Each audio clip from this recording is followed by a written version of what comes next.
Hinahabol na raw ng NBI ang mga nagpapakalat ng fake news na pumanaw na si Ombudsman Boying Remulla.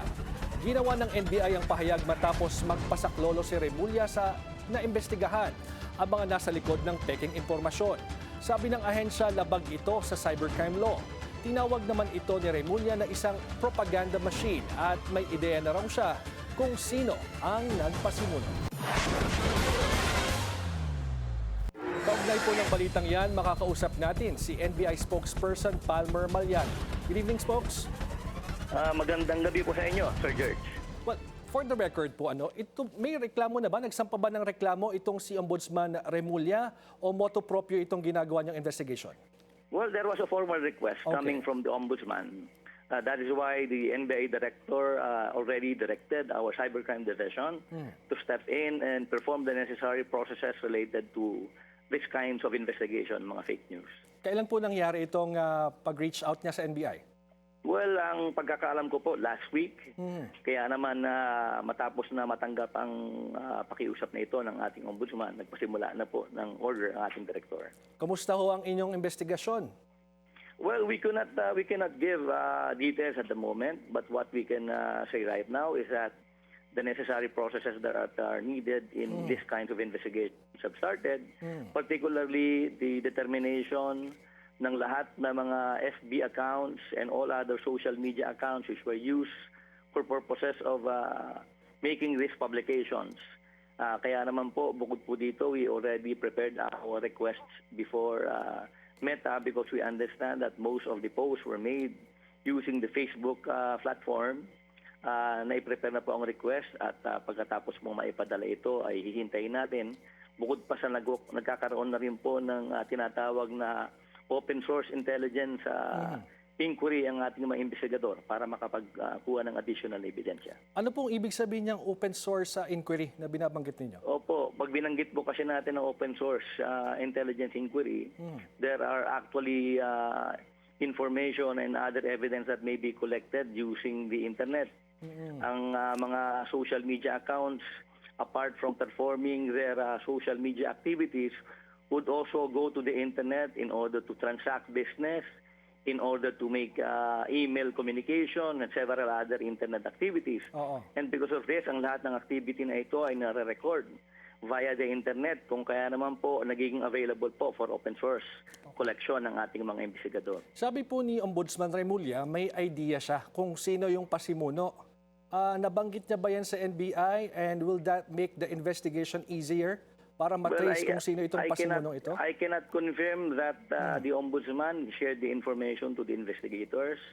Pero I would rather that we discuss that matter with the director because it could be a communication made by the Ombudsman to our NBI director. But nevertheless, ang ating po mga investigador ay kinukonsider ang lahat ng mga posibilidad sa kung sino ang may gawa at kung sino ang mastermind sa pagpapakalat ng mga maling balita na ito. But under the Cybercrime Prevention Act, ano po yung mga posibleng kaharaping charges ng sino mang sangkot sa pagpepeddle ng fake news o false information?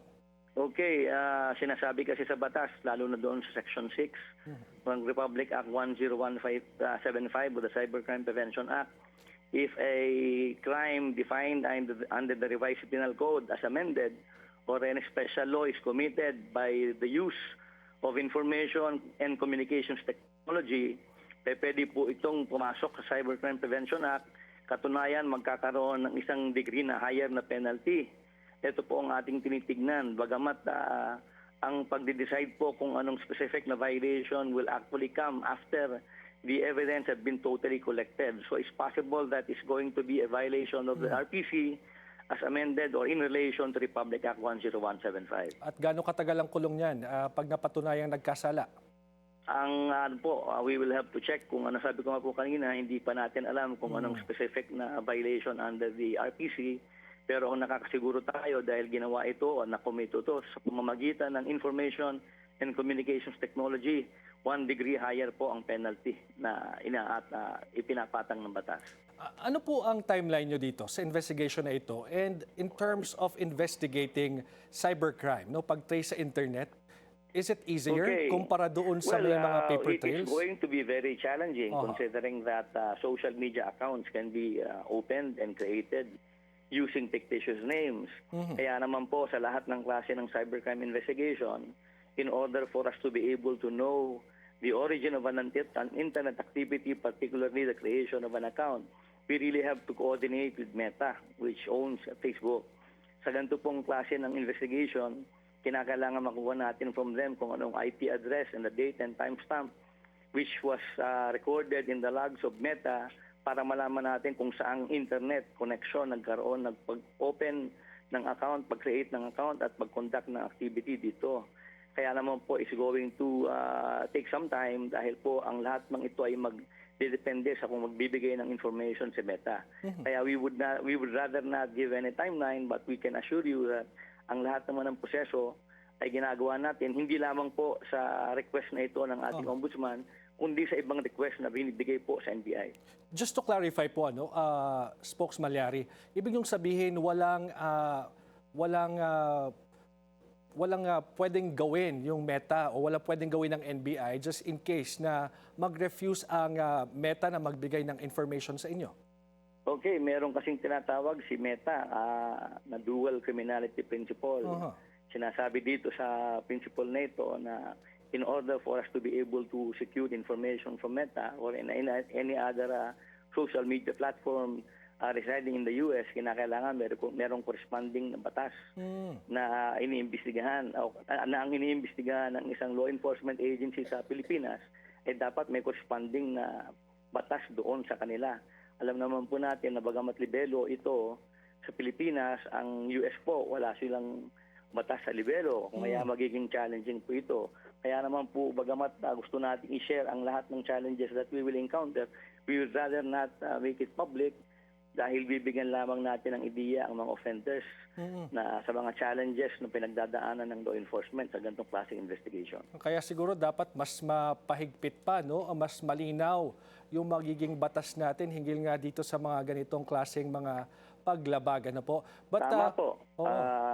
Nakikipagtulungan ng NBI sa Kongreso sa kanilang ginagawang mga hakbang para magkaroon ng panibagong batas para ma-define ang gantong klase ng pagpapakalat ng fake news at pagbibigay ng penalties sa gantong klase ng activity. Okay, syempre marami po tayong mga kababayan na naniniwala pag nabasa nila sa social media yung mga gantong impormasyon. Ano pong masasabi nyo sa kanila? Well, gaya po ng binabanggit natin, hindi naman po lahat ng nakikita at napapanood natin sa social media ito to. Bago natin paniwalaan, kinakailangan magkaroon tayo ng fact-checking.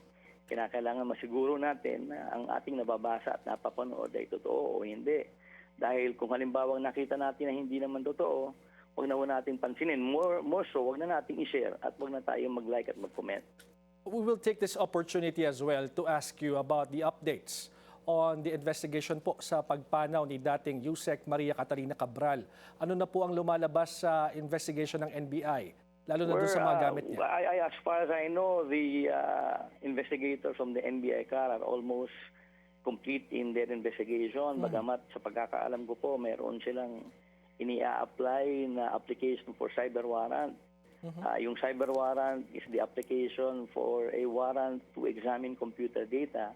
Bagamat ang ebidensya ng cellphone ay nandoon na po sa pag-iingat ng ating mas mataas na mga otoridad, naniniwala ang NBI na kinakailangan makapag-apply kami ng warrant para mai-allow tayo to examine yung data na nandoon sa cellphone.